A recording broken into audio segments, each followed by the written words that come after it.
అంబేద్కర్ జీవిత చరిత్ర. బాల్యం. భీమ్రావ్ రాంజీ అంబేద్కర్ 1891 సంవత్సరం ఏప్రిల్ 14న మధ్యప్రదేశ్లో మహూ అన్న ఊర్లో రాంజీ మాలోజీ సక్పాల్ భీమాబాయ్ దంపతులకు జన్మించారు. అసలు పేరు భీమారావు రాంజీ అంబావడేకర్. వీరు మరాఠీ నేపథ్యం కలవారు, మహార్ కులానికి చెందినవారు. ఇతని తండ్రి బ్రిటిష్ ఇండియన్ ఆర్మీలో సుబేదారుగా పనిచేశాడు. 6 ఏళ్ల వయసులోనే తల్లి చనిపోయింది. బాల్యం నుండి వెంటాడిన కుల వివక్ష. మెహర్లను అస్పృశ్యులుగా పరిగణించడం వలన అంబేద్కర్ చిన్నతనంలోనే అంటరానితనాన్ని ఎదుర్కొన్నారు. అతను వేరే పిల్లలతో కలవకుండా, మాట్లాడకుండా పాఠశాల గదిలో ఒక మూల కూర్చోబెట్టేవారు. మిగతా కులం వాళ్ళకి భిన్నంగా అస్పృశ్యులు నీళ్లు తాగాలంటే ప్యూన్ వచ్చి ఇచ్చేవాడు. అతను లేకపోతే పిల్లలు నీళ్లు తాగే అవకాశం ఉండేది కాదు. ఈ దుస్థితిని అంబేద్కర్ క్లుప్తంగా ప్యూన్ లేడు కనుక నీళ్లు లేవు అని వివరించారు.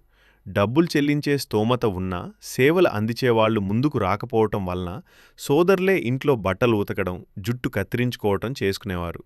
అంబేద్కర్ 9 సంవత్సరాల వయసులో మాసూర్ నుండి గోరేగావ్కి ప్రయాణం చేయడానికి ఎడ్లబండివాళ్లు ఎవ్వరూ అస్పృశ్యులని ముందుకు రాకపోతే బండివాడికి 2 కిరాయి ఇచ్చి బండివాడు వెనుక నడువుగా అంబేద్కర్ సోదరులే సొంతంగా బండి నడుపుకుని వెళ్లారు. విద్యాభ్యాసం. 1907లో మెట్రికులేషన్ పరీక్షలో ఉత్తీర్ణులైన బిఆర్ అంబేద్కర్ ముంబైలోని ఎల్ఫిన్స్టోన్ కళాశాలలో చేరారు.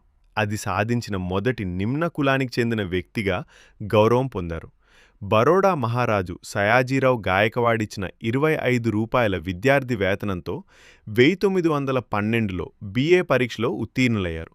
తర్వాత బరోడా సంస్థానంలో ఉద్యోగంలో చేరారు.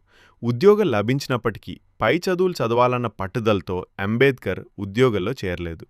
తన కోరికను బరోడా మహారాజుకు తెలియజేశారు.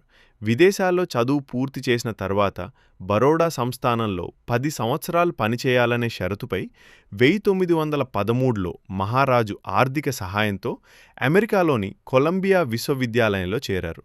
అక్కడ ఎంఏ, పీహెచ్డీ పట్టాలు పొందారు. తర్వాత లండన్ వెళ్లి న్యాయశాస్త్రంలో కూడా పట్టా సాధించారు.